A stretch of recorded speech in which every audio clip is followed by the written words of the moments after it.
Soy el teniente de policía Rodney Orlando Rangel Quinteros. El cargo que yo desempeñaba durante la investigación fui designado como oficial del caso para realizar dicha investigación, más conocida hoy en día como el caso León de Troya. Bueno, mi situación actual ha sido permanecer en la clandestinidad, ponerme a buen recaudo, salvaguardar mi vida, darle seguridad a mi familia, que es lo único que yo necesito hoy en día para poder estar tranquilo. Es evidente que una vez que cuando se hizo público esta investigación más conocida como León de Troya, que está relacionado a vínculos entre la mafia albanesa y el actual gobierno del presidente Guillermo Lasso, empecé a recibir los mensajes que fueron enviados a mi celular, ¿no? Y posterior a ello, alertas por fuentes humanas que obtuvimos en las que indicaba que querían atentar en contra de la vida de Anderson Boscan, del hoy difunto Fernando Villavicencio, en contra de mi teniente coronel José Luis Erazo Villarreal.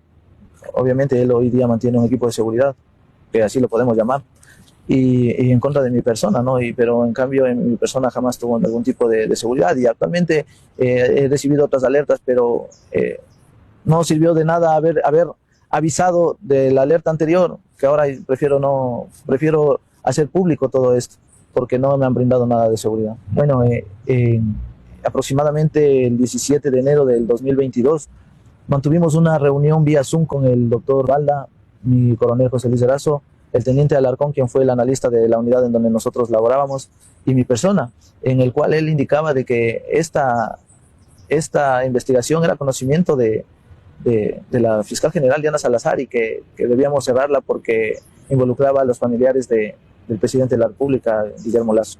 A mí me separaron de la unidad en donde yo laboré aproximadamente 7 años y medio. Me separaron con el único fin de cerrar la investigación, porque cuando a mí me dispuso mi general Giovanni Ponce, yo me opuse. Y cuando yo me opuse fui separado de la investigación. De hecho, la única persona que un poco se preocupó, pero también porque él quería saber qué sucedía dentro de este caso, era el hoy difunto y ex asambleísta Fernando Villavicencio, que más o menos unas 3 veces tuve comunicación con él, en el que él me dijo que cualquier cosa él se encontraba a las órdenes, que le pidiera alguna situación que yo necesite, y yo lo único que le pedí es que me acerque a mi familia. No sé si eso influenció para que yo pueda retornar a trabajar en la ciudad de Quito aproximadamente en febrero del 2023. Bueno, desde que iniciamos la investigación se pudo ir obteniendo información que alimentaban las premisas, que hacían ciertas las palabras de las fuentes que nos brindaban la información, las fuentes humanas que nos brindaban la información, ¿no? Y vinculaban a la mafia albanesa con Rubén Cherres, Danilo Carrera. Y obviamente Danilo Carrera es el cuñado del actual presidente de la República del Ecuador, y a través de ellos influenciar para colocar a varias personas en diferentes puestos públicos. Britan Jica, un ciudadano de nacionalidad albanesa, exigía a Rubén Cherres la colocación de Bernardo Manzano como ministro de Agricultura.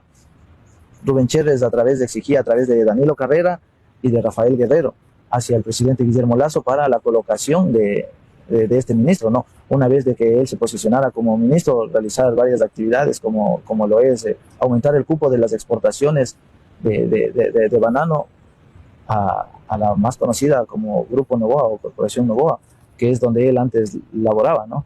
Y entonces al aumentar estos cupos, al dar permisos de exportación, obviamente se aumentaba el envío hacia Europa de sustancias catalogadas sujetas a fiscalización, y lo dicen los números, ¿no? Que en el 2021 aproximadamente son 15 toneladas que fueron cogidas en territorio europeo, y en el 2022 aumentaron aproximadamente 59 toneladas. Entonces es evidente, ¿no?, de que aumentan los cupos y aumenta el decomiso de droga en territorio europeo. Sí, la maniobra era la exportación, o sea, tanto de banano, mariscos, o sea, en sí, dentro del Ministerio de Agricultura se manejaban los permisos para la exportación, y obviamente Bernardo Manzano es muy allegado a Daniel Noboa, y ahí está evidentemente la relación entre Guillermo Lasso, Bernardo Manzano y Daniel Noboa, de cómo lo lavaban el dinero en las diferentes empresas que fueron creadas. Bueno, empecemos por Rubén Cherres, que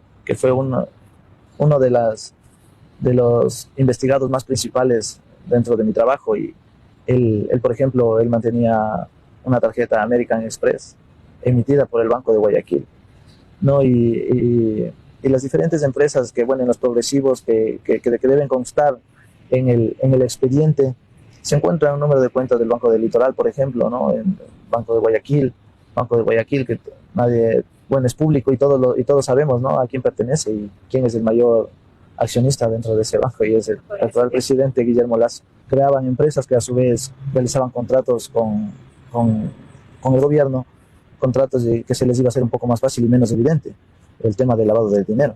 Bueno, las empresas ya eran creadas ya por personas externas que se dedicaban al ilícito. La función específica de Bernardo Manzano en sí fue aumentar los cupos de exportación de banano a la corporación Novoa y otras empresas. No podría aseverar nada en cuanto a la muerte de Fernando Villavicencio. Hubo una alerta por parte de las fuentes humanas de que querían ir en contra de Anderson Boscán, en contra de Fernando Villavicencio, mi coronel Erazo y mi persona, ¿no? Y estaba relacionado a este caso.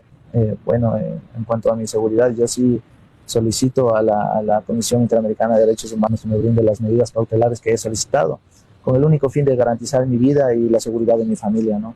Es lo que más me importa, es lo que más me interesa. Ahora mismo lo único que quiero es estar con ellos, es que ellos estén seguros y que mi hija crezca teniendo un padre. Eso es.